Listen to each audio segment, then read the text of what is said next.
On June 28th, as the sun rose over Joshua Tree, Erin Corbin went missing. Her car was found near the park entrance with unusual tire tracks beside it, suggesting someone else had been there. Her family and friends initially hoped she had just gotten lost in the vast desert, but as the search went on, a much more troubling story began to unfold. One filled with unexpected secrets, broken promises, and a plan no one could have imagined. The truth about that morning would slowly reveal itself, leading investigators deep into a remote, abandoned mine.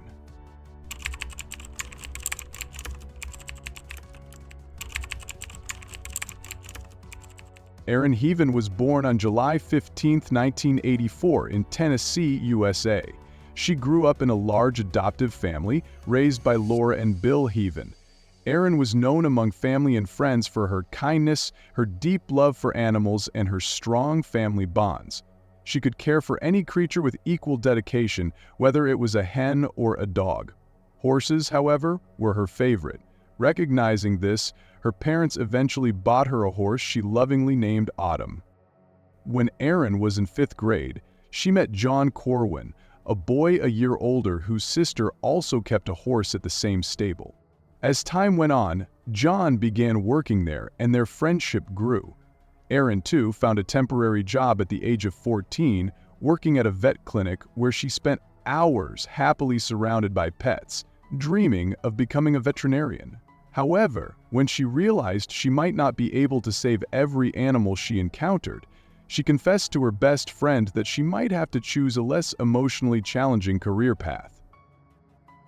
Still, her love for horses remained unwavering, and as she matured, so did her affection for John, the boy from the stable.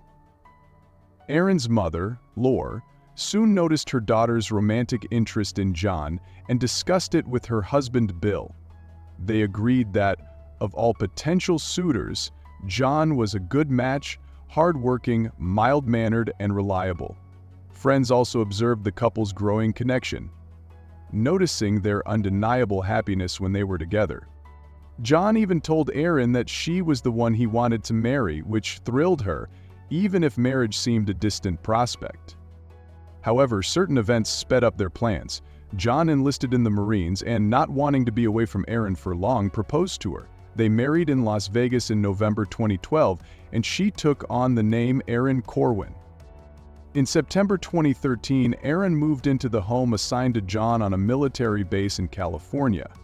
Her mother, Laura, worried about the transition, wondering if Erin's shyness might make it hard to connect with strangers, or if life on a military base might feel isolating whenever John was on deployment. Laura also feared Erin's kind-hearted nature might make her too trusting of others, a trait she thought could be risky so far from family. Yet to her mother's relief, Erin soon overcame her initial shyness, quickly bonding with a neighbor named Iselin Malaki, who happened to be the first person Erin met on moving day. That day, John was away on assignment, leaving Erin to handle the heavy boxes and her large dog on her own. Iselin noticed Erin, just 18 at the time, struggling to carry everything upstairs and offered to help.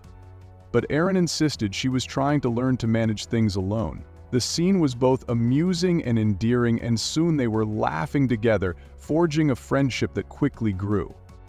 Iselin, married to Connor Malaki, with a child of their own, introduced their families, and soon John and Connor became friends. The two couples frequently spent time together.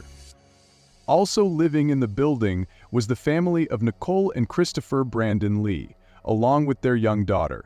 Christopher, often called Chris, was a Marine who had recently returned from Afghanistan and was dealing with some temperamental challenges. Nevertheless, he and John got along well, occasionally sharing duties on base. Little was known about Chris's background, other than that his mother, Karen Lee, resided in Alaska, and he and his wife shared a passion for horses. This common interest soon expanded the friend group of Erin, John, Iselin, and Connor to include Chris and Nicole, with the men often assigned missions away from the base. Erin, Ising, and Nicole frequently spent time together. Among the three couples, Erin and John were the only ones without children. Though they weren't intentionally avoiding it, Erin was very affectionate with Nicole's daughter and Ising's son, confiding in her friends that motherhood was one of her greatest dreams. With their families far away, these friendships became essential. Whenever John, Connor, and Chris returned from missions, the group would gather to watch movies, play board games, or cook and eat together. Conversations often turned to horses, and Erin listened intently to Chris and Nicole's stories. When they mentioned a nonprofit ranch dedicated to caring for horses, Erin was eager to volunteer her time there. It seemed like the perfect way for her to stay busy. The organization, run by a woman named Isabel, welcomed Erin's support, and she began visiting the ranch regularly. This volunteer work became a solace for Erin as her relationship with John faced difficulties. They had married young, and managing finances and household responsibilities proved challenging. Money became a frequent source of tension, with arguments over spending overshadowing their early dreams of happiness. However, a surprising piece of news lifted their spirits. Erin was pregnant. This revelation seemed to erase their troubles, and she excitedly shared the news with Ising and Nicole, while John told Chris and Connor. They announced it to their families and celebrated online. But the joy was short-lived, as Erin soon suffered a miscarriage, devastating the young couple. Erin was visibly heartbroken, and while John also struggled, he masked his pain, which Erin misinterpreted as indifference. At the same time, John's deployments increased, leaving Erin alone during an emotionally vulnerable period. Chris, whose duties on the base had been reduced due to concerns about his behavior, became a frequent presence. Rumors circulated that Chris had been reprimanded for reckless actions, including mishandling weapons. Ising and Connor also noticed his increasingly inappropriate behavior, which sometimes bordered on dangerous. In one incident, Chris snuck up on Connor, immobilized him in a headlock, and whispered that he could end his life. Chris laughed it off, but from then on, Ising and Connor kept their guard up around him.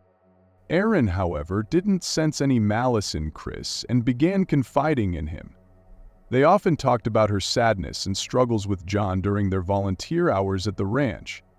Isabel, the owner, later recalled sensing a strange tension between them, but chose not to intervene, trusting they would act responsibly. Despite the strain on Erin's marriage, the three friends maintained their close bond, frequently gathering to watch movies, chat, or play games, activities they'd usually share with their husbands when they were around. One evening during a horror movie, Erin excused herself to play video games in a separate room, admitting the film was too scary for her. Shortly after, Chris, losing interest in the movie, joined her away from the others. They ended up sharing a kiss, which Ising happened to witness by chance. Shocked, she turned away unnoticed. Ising, it was a serious betrayal. She had never trusted Chris, but she had always believed in Erin's integrity.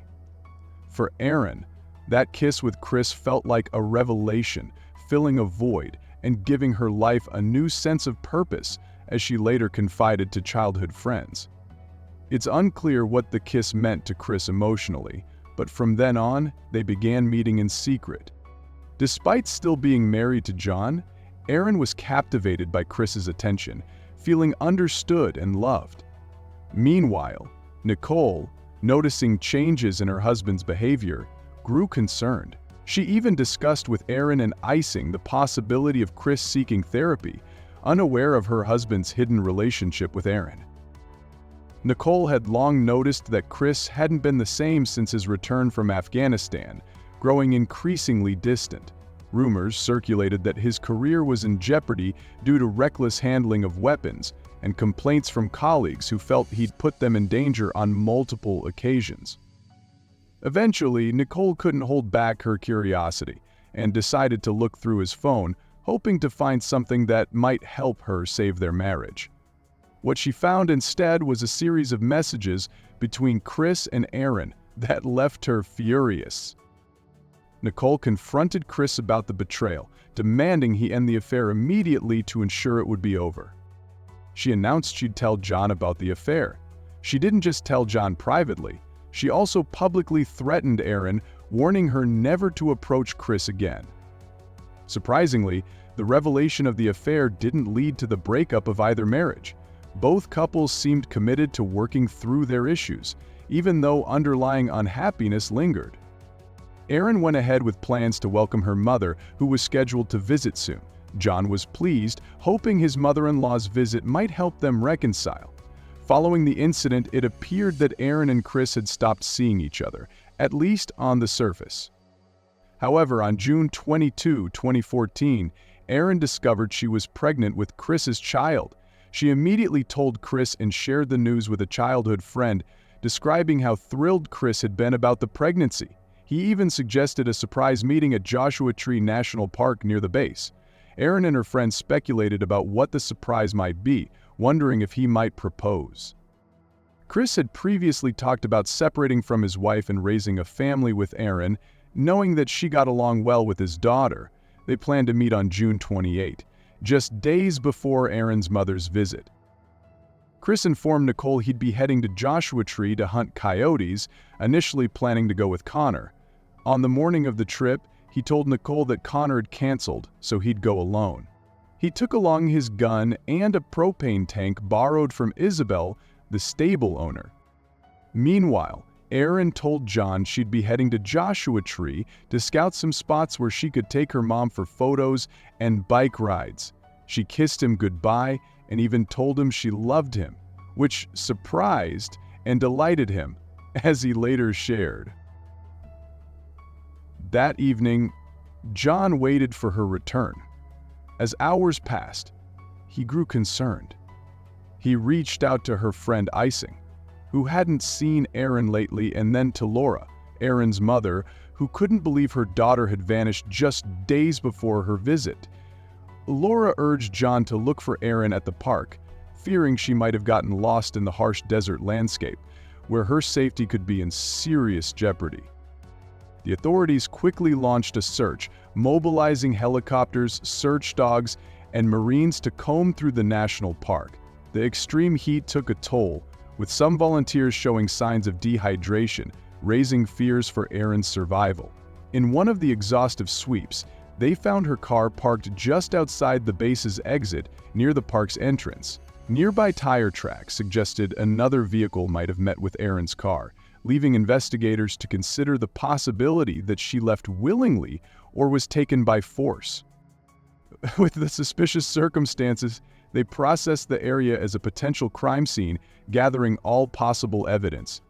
Sensing that the investigation might need to shift from a missing persons case to something more sinister, suspicion initially fell on John due to the delay in reporting her absence.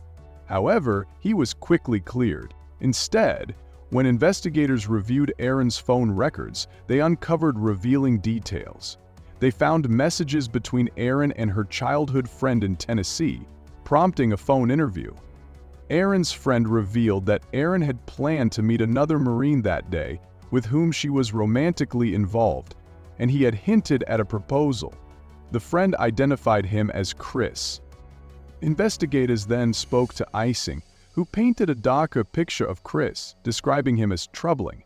His military career was close to ending, not in disgrace, but as a result of his increasingly erratic behavior since his return from Afghanistan.